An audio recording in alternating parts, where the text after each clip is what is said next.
Hey! Hey, it's us. It's trucks.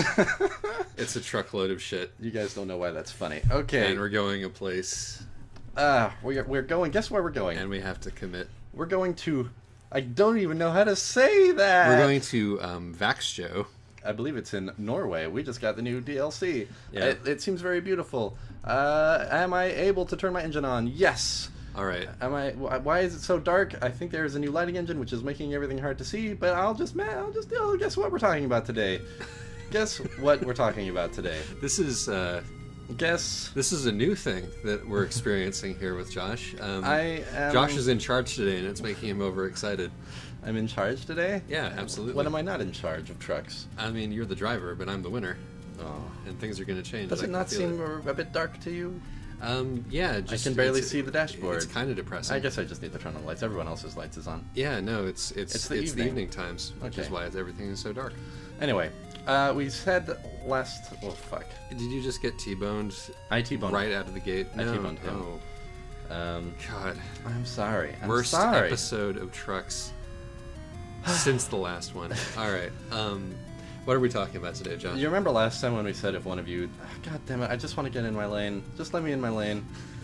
Remember last time when I said if even one of you asked us to, we would do a Let's Play of Majora's Mask? Right. So 3 of you asked, and Yeah. so we tried, and it turns out it's a bad idea. Yeah. Which we knew. But it ain't gonna happen. We are going to talk about Zelda some here. Yeah, Zelda is today's subject. We did play some Majora's Mask off camera. You did quite a lot, in fact. Holy crap. I love that game. Yeah, I had never seen it before. The N64 happened during the sort of the drought in my personal gaming experience that happened between approximately the Super NES and now. Yeah. And so I had never... Isaac and I had a lifelong disagreement about whether 3D Zelda or 2D Zelda is better. A lifelong disagreement. Yeah. It was always our destiny to disagree about Zelda. Yeah, but I mean, this is also like a very common thing for people to do on the internet. Yeah. And I think that it essentially boils down to when you were 8 and when you were 12. Yes. And what games you imprinted on, like the little duckling you are. Yeah. As with music, there is no music that is going to sound better than the music that came out when you're 16. And so you're always going to have an affection for it. But I think that in the harsh light of day, if we actually want to know about what game is good, which is not actually what we're talking about because that's boring as a subject, you got to be able to go back there and point your friend who does not share the similar imprinting, downy, pretty gooseling, feelings about it, and be like, "This is good, right?" Yeah. And I've of course this truck is not behaving the way I'm used to it behaving. I've done a lot of this with Josh, and he said, "No, that's not good for these reasons." Yes. And I'm like, "Oh, right, it's not." This most recently happened with Secret of Mana. We decided that game is bad. No, we did not decide that game is bad. It's bad. It's not bad. It's not. It has some glaring problems. Okay, fair which enough. are entertaining as hell. But no, in serious, I wouldn't call a game bad unless it truly, goes off the deep end in some way. But my I can't dig that game. My degree of affection for Secret of Mana is definitely not supported by the facts, as we discovered when we played a little bit of it together. But that being said, I think Majora's Mask is probably a really good game. Yes. Yeah. Okay. I want to dial back a little bit and just talk about my personal relationship with Zelda. And then you can do the same thing. Okay? Does that sound good? Dude. Yeah. Here we go. When I was really young, of course, I played Zelda, and I liked Zelda because just everybody on the planet played Zelda when they were young and liked it. And Ocarina of Time was my first one because the N64 was my first console. I wish I could remember. I think it's one of those things, right, where you play it when you're young and you're not entirely sure why you like it. It's just, this is what I'm doing now. Absolutely. We all have that. We're uncritical at that age. But there were definitely parts of that game that made me have feelings, and there's definitely some strengths in that game that I can recognize looking back. Also, a hell of a lot of weaknesses. But I recently was playing Bloodborne, and a thing happened which got me thinking about Zelda again, which was I I used the monocular item. In Bloodborne, the monocular is an item which kind of pulls your view to a nearly first-person over-the-shoulder thing and lets you kind of free look around, get a close look at stuff. And it just hit me kind of all at once that this is a Zelda mechanic. This is, press C up to look around, but it's stood the test of time and been preserved as a usable item in the Souls series. And from that small realization, it kind of occurred to me that, oh right, Zelda Ocarina of Time is the game which established the vocabulary of third-person sword and shield action games that we still use today. And Isaac and I have had a discussion about this several times, which perhaps we will not try to have again, about the value of, or perhaps we will, about the value of, being the originator. Mm-hmm. Certainly, it's praiseworthy to have been the game that invented all that stuff, but my feeling about Zelda continues to be, particularly about Ocarina of Time, continues to be that it has been exceeded. Whether or not it was the originator. Ico took the idea of a big dungeon that you have to explore and push and pull and fight through to the next level. Dark Souls took the combat to the next level. Pretty much everything that Ocarina of Time has been done better later on. So that's kind of where I still stand, I guess. Mm-hmm. What about you? Well, so this is one of those situations where Josh had me play Ocarina of Time a while ago, and I didn't like it very much. Yeah. Partly because it was clear to me that it was very awkward in its execution of things that I had grown to take for granted as being better executed elsewhere. Yeah. And partially because it didn't do anything interesting with them, at least not at first glance. Yeah. It was doing a Zelda story. In a pretty standard Zelda story, although more on what constitutes a standard Zelda story in a second, as soon as Josh finishes crawling up this hill. I'm sorry, my controls are different. Everything is bad. Time-honored way. And so I didn't like it very much, but that is the thing. It's like it being the first person to do the thing, and setting standards for the genre if you're successful is great, but it doesn't always mean that you're going to be the one that people are going to go back and look and play for pleasure. I mean, it leads you to being more respected than liked, I think. Yeah. At least, from a practical perspective. It's the games that are going to be the ones that I think are going to be just better from start to finish are the ones that are able to take those mechanics and refine them. Yeah. And which doesn't mean that the previous ones are less worthy of respect, but it means that it was kind of boring to me. Sure. Because if I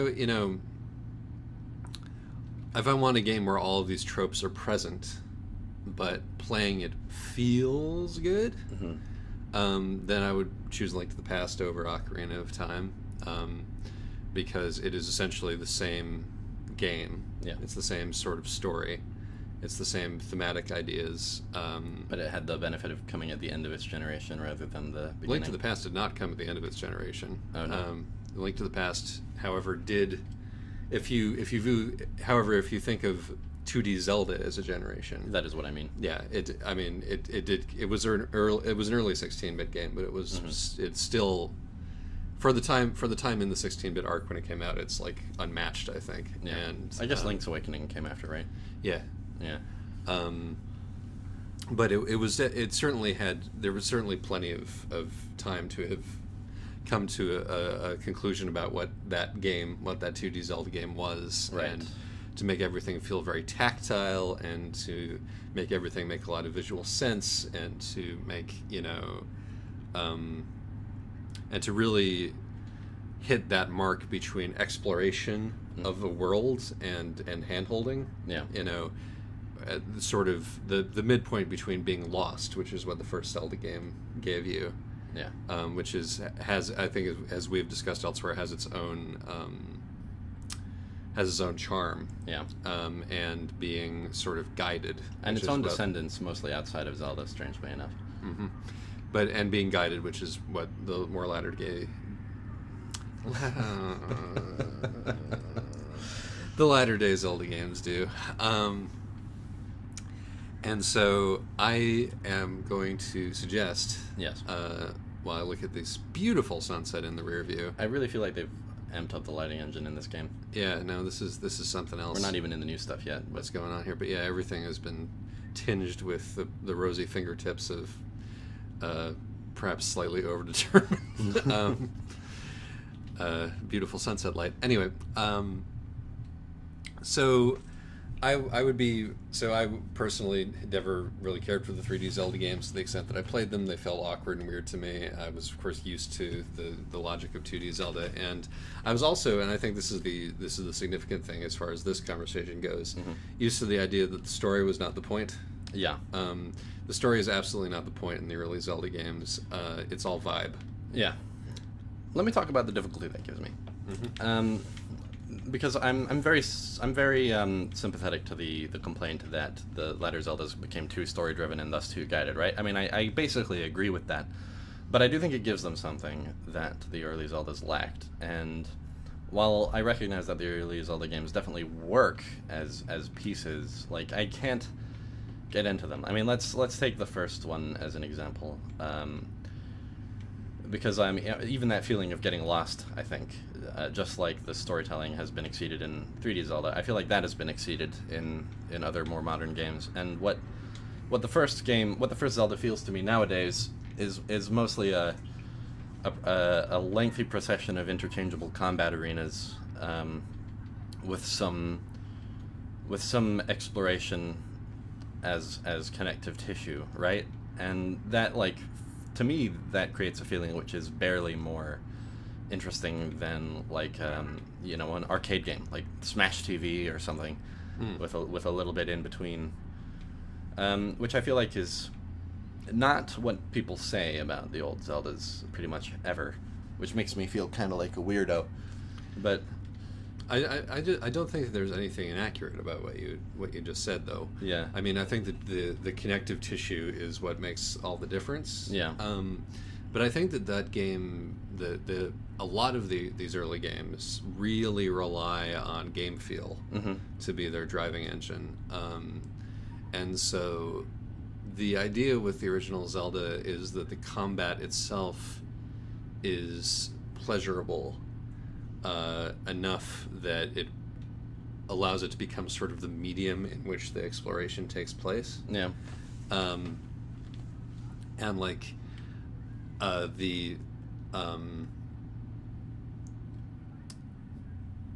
and so, like, if you're not in some way, given sort of brainstem pleasure by the combat, and there are a bunch of reasons why that works. Right. Part of it is the knockback. Part of it is the sound. Oh, like yeah. I mean the array of like just the world sounds in Zelda are just like so satisfying on a tactile level. Yeah. It's just that I have Dark Souls to compare it to nowadays. Oh, right. I mean, I personally think that it's still that I would take the sound design of this game over the sound design of Dark Souls, because it is so effective and so simple, and also created entirely out of whole cloth. Yeah. It's, I mean, as a technical achievement and just as a thing to experience. But I think that you are correct when you say that, for example, the dungeons are the weakest part of Zelda, and they're the point. Yeah. It's like the massive, like the huge achievement of the original Zelda is the overworld. Yeah. You go over to the ocean and you can hear the wind. Yeah. And these, it's an achievement in as much as this is a Nintendo game, mind you. But and that's like hard for me to access now. And the same as like the fucking the Deku Tree dungeon in Ocarina of Time. Like, that thing is built in order to brief you on how to navigate 3D environments. Like, there's a reason why the first puzzle in that game is, hey, did you think about like jumping off this cliff and landing on the spider web to break it? Like, nowadays that barely makes sense as game design, but at the time it existed because, like, that was novel, And I don't know. So this does all lead back to the question of being the first and the tragedy of being the first, I guess. Yeah, it's I mean, Well, I mean, but if we were to think about video games as art, we have to think about them in terms of their relationship with their relationship with their, their times. Yes. But also in their staying power. And like, there's a lot of music from the '80s that is basically like, look what we can do now. Look at these synthesizers. Look at these production techniques. Yeah, and it's all rather quaint. And it's looking all back. and the fact that it relies on technology and like pushing the boundaries of the available technology. Yeah. Is not sufficient to make it interesting. That's true. But both games do things that are interesting. Yeah. I think Ocarina of Time takes a little while to get off its ass in that regard, but eventually when you start traveling through time, you get this neato thing where like you see what the world will be like if you fail to save it, which isn't something that old Zelda didn't do, but the new nor is it something that Chrono Trigger didn't do. Of course, but the new visual tools available were able to bring it home in a way which I think holds up, actually. I mean, when you go to like the town square in the horrible future, and like it's just a bunch of zombies roaming around that like make this like blood chilling scream, which continues to make me uncomfortable when they look at you and freeze Link in place. Like Link, whose whole thing is courage, being frozen in place with fear. It's affecting stuff, and the music, right? Like, not that old Zelda had tremendous music too, but I mean, Ocarina of Time, you can tell that they were going all the way fucking out on the music thing, right? Because it's like the core. It's what the game is named for. I mean, and this is a thing where like the light world, dark world mechanic in Link to the Past is essentially the same thing. Yes. And right down to you get to explore the same areas, except it's a horrible twisted version of what it was already, except that the horror in Link to the Past is not nearly as visceral. Mm-hmm. And it's not even really geared toward horror. You wouldn't really think that it was geared toward horror. I mean, you definitely get the sense of the stakes. You don't want this to become the real world, which is the stakes, but it's definitely doesn't contain that same sort of visceral, hey, this is the starting village that you ended up in, and now we're going to show something bad happening to it. Yeah. Which is like, once again, an RPG trope that is as old as my teeth. I mean, Ocarina of Time remixes that slightly. Your starting village is just fine in the bad future. It's just that you're a grown up and no one there recognizes you. Yeah. Which is probably the best moment of that game. Yeah. But anyway, this is where Majora's Mask comes in, right? Like, Majora's Mask has the distinction of being the game to take the foundation that Ocarina of Time had built and do interesting things with it. And boy, does it. I mean, that game takes some risks. And, like, not only in the weird story that it tells and the slightly user-unfriendly mechanics that it's not afraid to include, but just in, like, the visuals of it are like, they're on the surface they're similar to what Ocarina of Time does, but they're so much more dreamlike and hallucinatory. It almost feels profoundly forward-thinking, which is like the opposite of what Zelda usually does. It feels like they knew what this would look like 10 years down the line, and they knew that these blocky polygons had a vagueness about them which could be leveraged with like swaths of strange, out of place colors and right. Because I mean, there's this thing which is true, which is that Super NES graphics look more realistic than N64 graphics. Yeah. Because the degree of, like, rendering in the 2D space is better and makes more sense to your eyes than the degree of rendering that was possible in a 3D space on the N64. And a lot of N64 games don't acknowledge this. Yeah. Because, like, how could you acknowledge it? Well, I'll tell you how you can acknowledge it. Majora's Mask acknowledges it by simply answering the question, what does this actually look like? Right. Not what does this trying to represent, and we're hoping that, the bridge will happen in the brains of the people who are watching the game to make the connection between what this actually looks like and what we're hoping this is supposed to look like. Yeah. What does this actually look like? Yeah. And the visual design of Majora's Mask proceeds from that point. Yes. And it's like, what does this look like? It looks like, terrifying, it looks like colors that do not appear in nature. You right. know? So we're looking for, like, blown out visuals. We're looking for blurred stuff, tropical stuff, hallucinatory stuff, heat damage stuff. Yeah. And they even leverage the fact that you have to go to some like pretty deliberate effort to look up in the first moments of the game. Yeah. Like there's a storytelling moment Isaac and I both very much enjoyed was you see a construction worker like yelling up a tower to one of his coworkers, and he's saying to him, quit looking up at the sky, like get back to work. And this kind of prompts the player to press C up and then hold down on the control stick so they can look up at the sky. And that's the first time you see, that horrifying grinning moon. Yes. Which is, I think, definitely, like, even though once again I have absolutely no nostalgia attached to this game, that is one of the better visual tricks I've ever seen in a video game. Yeah. The slowly approaching horrific moon, but that like brings me to the thing. It's like that the design of that moon is designed to take advantage of the limitations of the medium, as opposed to try to outsmart it. And that's why making it's like this is my favorite thing in the world. Yeah, like artistically, they have this system. It's been established. I mean, like all the props in the world to the people who made the system in the first place. Right. But they have this system which is now in place. It's extremely limited, and they're like, okay, what can we do within these limitations to make this look like something that looks like something, yeah, as opposed to looks sort of like something else.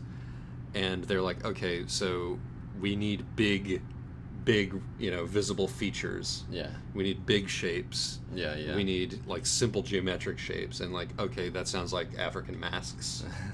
That sounds like this kind of thing that sounds like sort of shamanistic approximations of real life in the same way. Yeah. And sort of like a kind of neo-primitivism, because this is a primitive medium. Yeah. At this juncture, so we'll do the thing that makes sense. And they're like, okay, what makes sense? Yeah. Given that thematically, I think that there's a definite sense that it was designed to story. Yeah. Here. Definitely. And that's my favorite way to tell a story, because it ensures that the story is supported. Yeah. By the world. Yeah. That ensures that even if your story is not particularly interesting, it will at least be harmonious. Yes. And the design choices will all flow from the same place. Yeah. This is something people sometimes forget, that like video game stories aren't all writing. Like narrative design is a thing. Mm-hmm. And I think Majora's Mask is extraordinarily successful with it. Like some of the dialogue in that game is solid, but that's really not the strength that it leans on. It tells its story through other gestures, partly the gameplay, but not entirely. Like a story beat that sticks in my mind in that game is the way it rains always on the second day. Like that's a way to, like, no matter where you are. Oh fuck! I'm making all kinds of horrible mistakes. Don't worry about it, man. Here we go. Okay. Just get us to Norway. Where are we? Are we there yet? We're not there yet. We're getting there. We have to go over a ferry before we'll be in the okay. place. We're gonna go over a ferry, and then it's all gonna be beautiful and new. Which means this is gonna be a slightly shorter trip than usual, because it's gonna, well, whatever. That's fine. I think we have a slightly shorter topic to discuss. Yeah, fair enough. The rain on the second day, yeah. Like, that's... Everything... So much about this game is just trying to remind you that you're running out of time, right? Yep. And the second day, I think, out of 3, it's the day which it was the most in danger of not having a feeling. It's like, okay, I still have plenty of time, but less time than I had before, right? It's the middle day. So they just did something really simple. It rains. Not even like heavy rain. It's just kind of a light rain. Mm-hmm. And it's almost hard for me to express just how effective that is. It's also like just sort of a new thing generally. Yeah. That like I mean, not that there weren't games where it rained intermittently before. Yeah. But not in the same, like, irrespective of what's going on with the plot. Yeah. Irrespective of what the tone of what you might be doing at that specific instant is, it just rains. Yes. It makes you feel like you're in a world. Right. And that the world is not defined by your quest. Yes. But in this case, it's almost a reversal of that. Like, the rain does mean something specific about your quest, regardless of what you're doing. It means that this is exactly like you kind of it causes you to think back to what you were doing the last time you were on the second day, right? Right.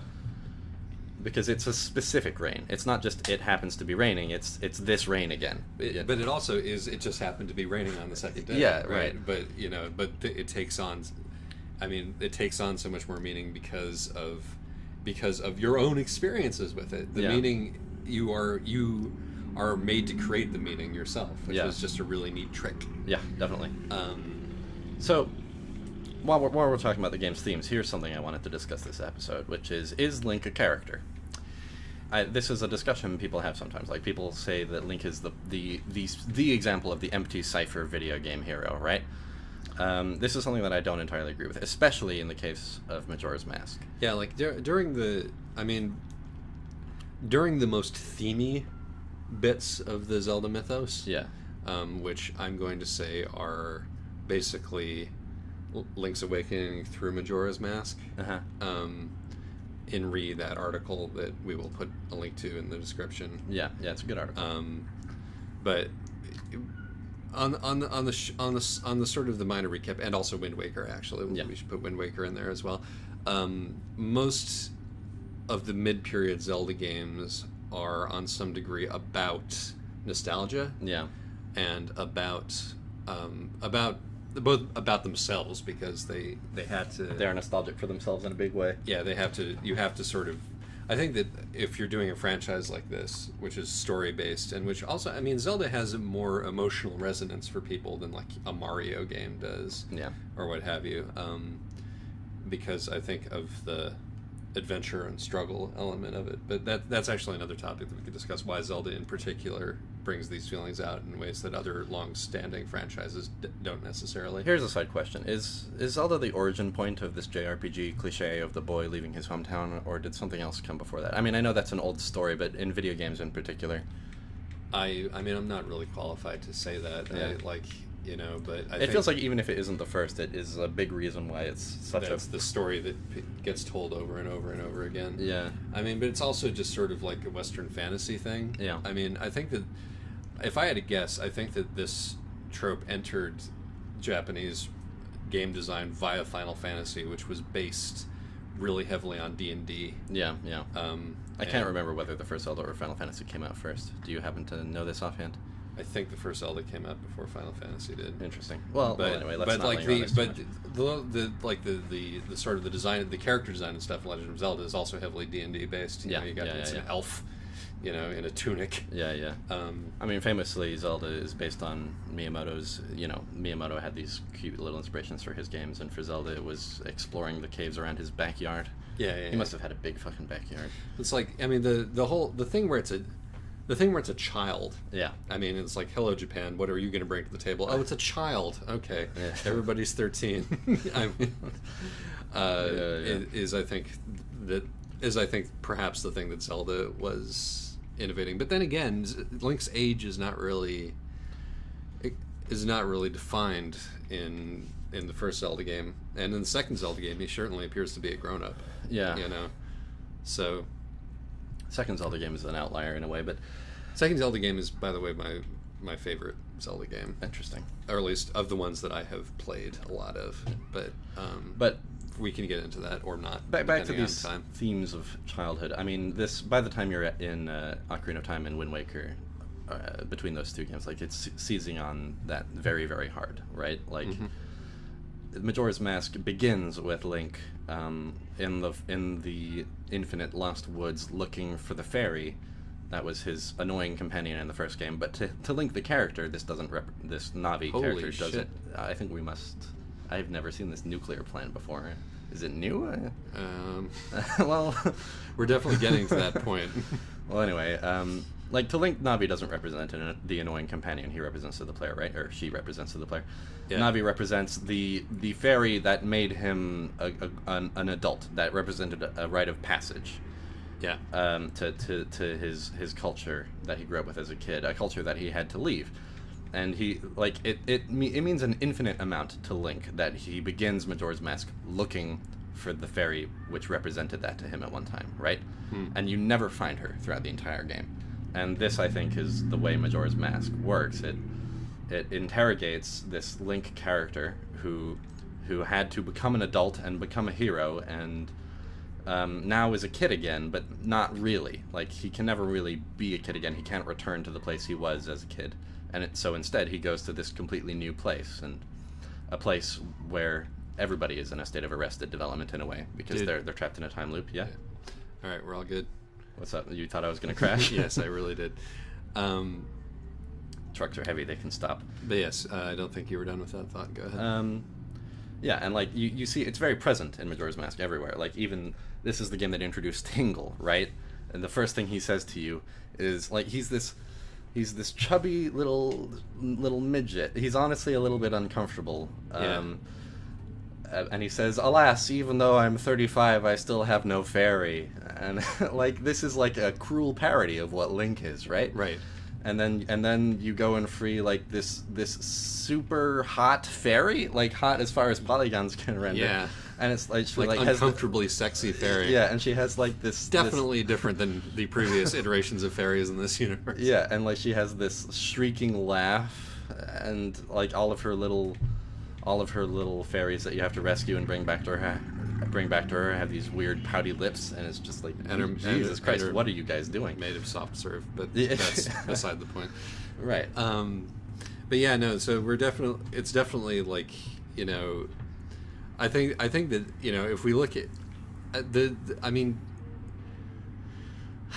the question of whether Link is a character, right?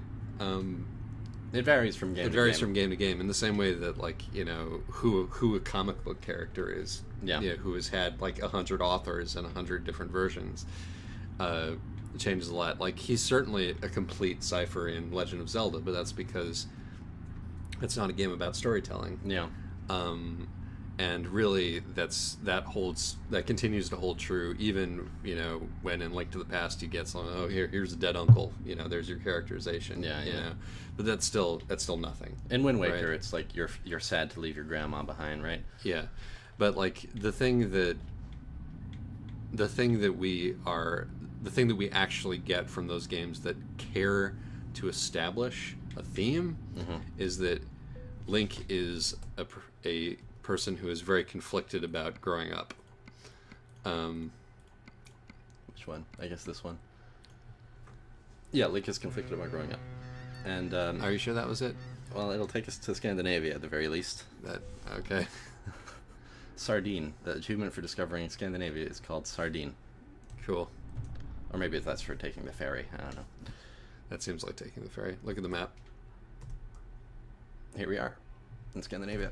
All right.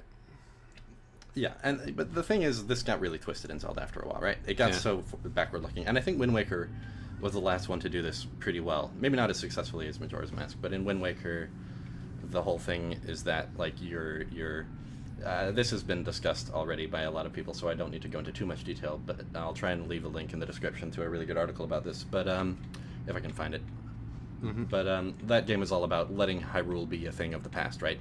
Yeah. And it's the only game, or maybe the first game rather, where like the legend of a prior instance of Link is an explicit thing in the plot.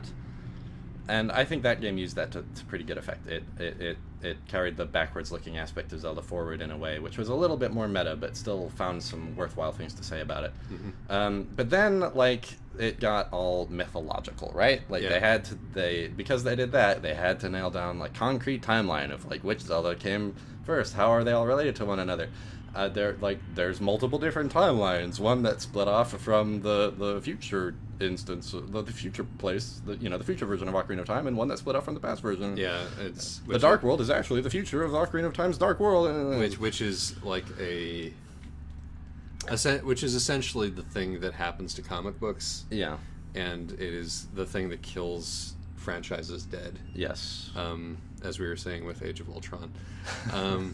It's when things that nerds really want to know exactly what's going on. Yeah, it's not enough for it to just be this vague sense of a cyclical. Yeah, like it's so Campbellian, right? The hero of a thousand faces. Mm-hmm. But it's like no, this is these are actually the same things, and it's like no, this is utterly unimportant. But the point being, like, but the actual gestures, you know, we buried Hyrule under the sea. Yeah. You know, we're gonna move on. Oh no! Oh no! Oh no! Oh! Nice. But no, we're resurrecting. You know, it's like you know, the First fucking thing that happens after Wind Waker is they go and build a new Hyrule. Like, right. It's like you know, the people who cared about this tried everything they could to drive a stake through its heart. yeah, And you know, capitalism resurrected it, which is the thing. yeah, So we can't. I think that it's a mistake to try to think of Link as a character with continuity throughout this entire thing. Oh, because definitely. that is beside the point. Link is an idea. Yeah. Of a little green boy in a hat, and like that's perfectly sufficient. He is a cipher on that level, but for the iteration of him that persists through that sort of central series of games that are plot focused and actually have interesting things to say, yeah. Those themes are interesting and relevant. And so here's a question: Why is nostalgia particularly relevant to Zelda? As I think I brought up sort of in passing before, why is nostalgia particularly relevant to Zelda as opposed to, say, to Mario or to Sonic or to, you know? I guess it's because, I mean, it's natural that Zelda would become a locus point for that kind of exploration, because Zelda, even from the beginning, is explicitly like even in the first game, it's just barely enough. It has enough of those themes of a child going out into the big wide world and finding the horrors out there, right? Yeah. Which Mario is not, right? Mario is a grown-up with a mustache. The world exists for Mario as much as Mario exists for the world, right? He's in a side-scroller. He is going in a direction and doing the thing. Yeah. And there, I mean, I think there's also that. I think that there's also like a number, like, and this is not true anymore, but there was a succeeding generation of kids for whom Zelda was like a holy shit, video games can do that. Yeah. Kind of a moment. There was nothing like Zelda 1 when it came out. Yeah. There was nothing like Link to the Past when it came out. And there was, I think, nothing like Ocarina of Time when it came out, I want to say. I don't. Yeah. Super Mario 64 might be the closest thing. Yeah, but once again, like, you know. So, and the other thing, and like Super Mario 60, the Mario Brothers games in general are also too cheerful to sustain this kind of thing. So, the previous Zelda games could invite in angst. Yeah. Either via plot or via just sort of a void where you can inhabit the terror of being lost and alone. Yeah. Because the first two Zelda games like create the same sort of feeling just by being extremely difficult. And so particularly as you continue through them. And I mean, particularly like relative to the skill level of a child who who is the one who's being asked to play these games. Yeah, it's really interesting, like how the difficulty level of video games has actually decreased relative to the age of the people who it's being marketed to. Yeah, I don't really. I mean, there's a game design talk we could have about Zelda. My findings are that it stopped being a game about a particular kind of combat and more just became a series of tasks.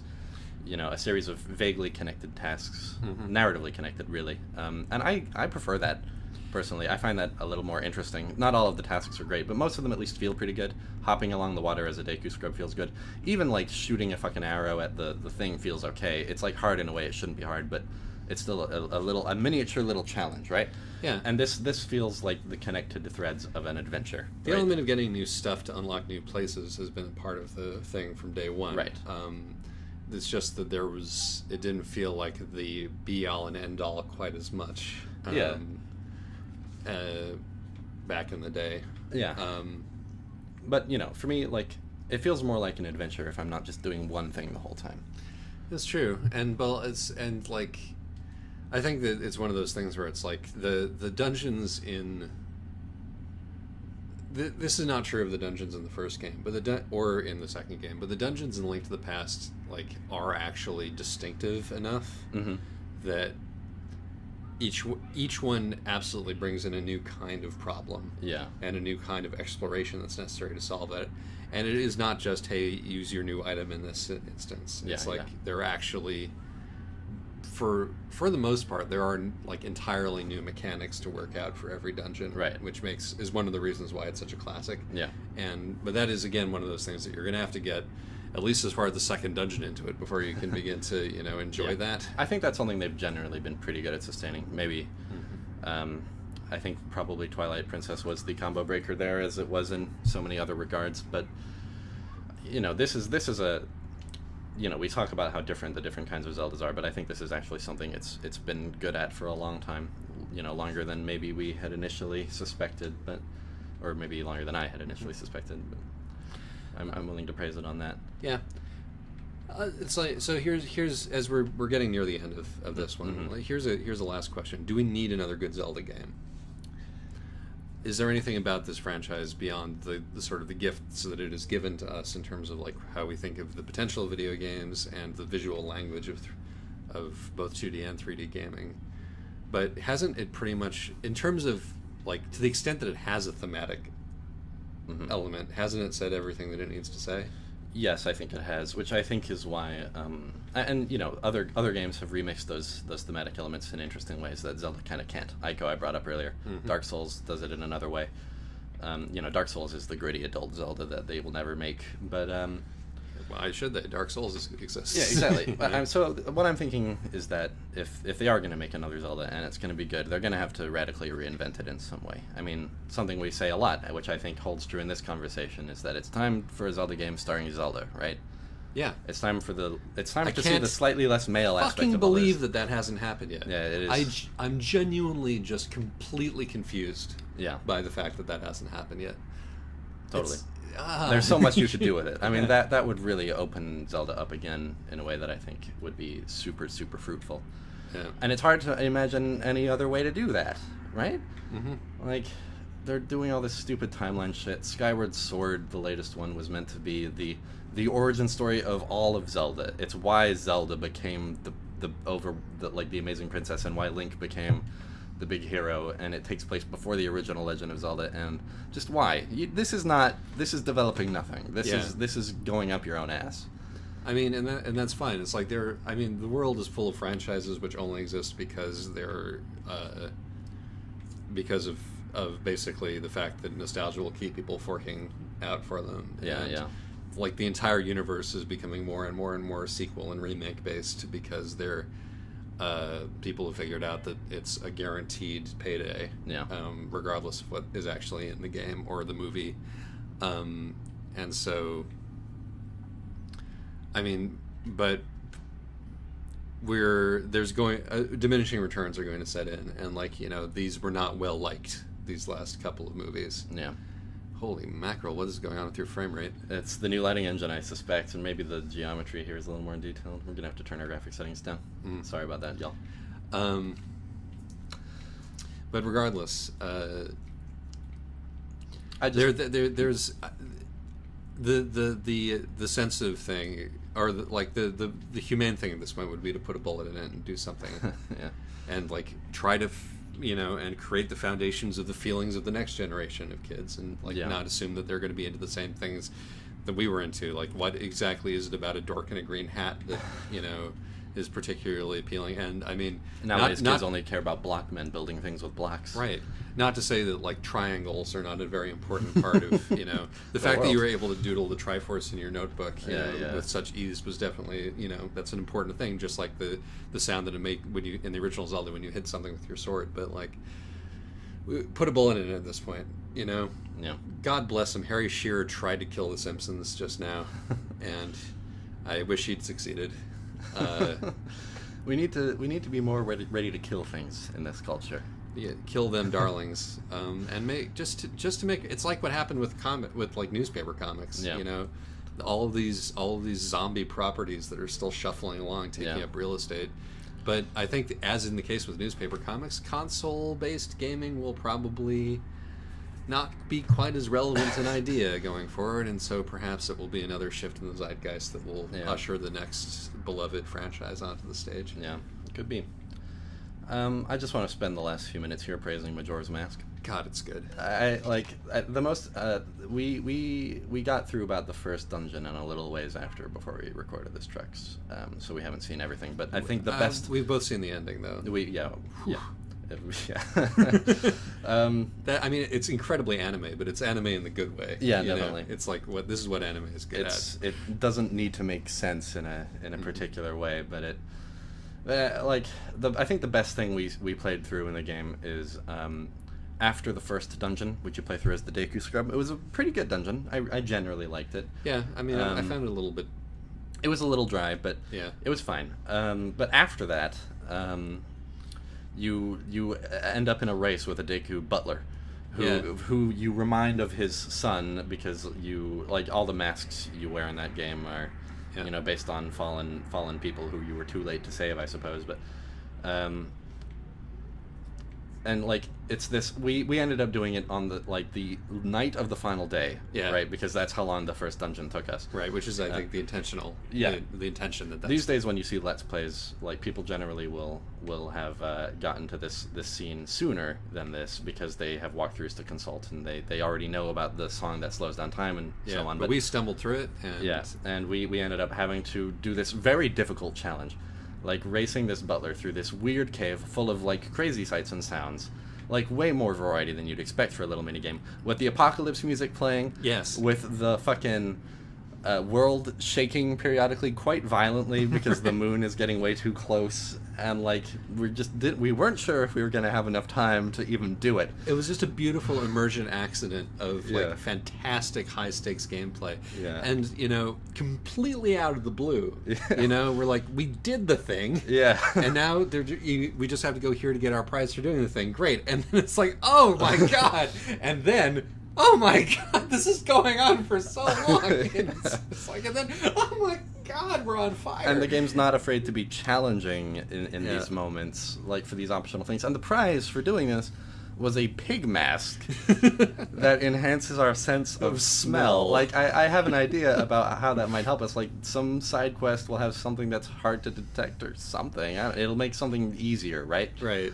But like just that it's this unclear thing. It's not like this amazing artifact. It's not the lens of fucking truth, right? It's the pig mask. Yeah, it's this every decision that went into this moment, and like also just the huge amount of like effort that made into this stage that you're only going to do once, and that you're not going to even explore the whole thing because if you do, you'll get lost. Yeah. Just like, I mean, no doubt all that's down the corridors you don't go down is a dead end, right? I know, but still it gives you the impression. It uses this tool to give you the impression that it's much larger than it is, and it goes on for way longer than you're expecting. So it feels like this is just this huge area, right? But you're just sort of having to dash through, and this is all coupled with the melancholy that the catastrophe you've just averted in Deku Land is gonna happen again, because you're not gonna have the time to go and fix it the second time. It even troubles the sense of heroism, which is supposedly at the core of Zelda, right? Just what a good game. Go play it. It holds up. Yeah, I would say like, Z targeting is a problem, but I can't. I mean, I'm not going to play it myself because I find the feeling of playing 3D Zelda slippery and odious, and I think that's just because of my experience of video games and not being particularly good at navigating a 3D environment. But I think that it's if you don't have that specific problem, dang. Yeah. I mean, that's the reason I said Zelda 2 is my favorite Zelda, is because I really enjoy the feeling of playing it, rather than anything else. Yeah. Where the hell do I park? There I park. There I park. There you park.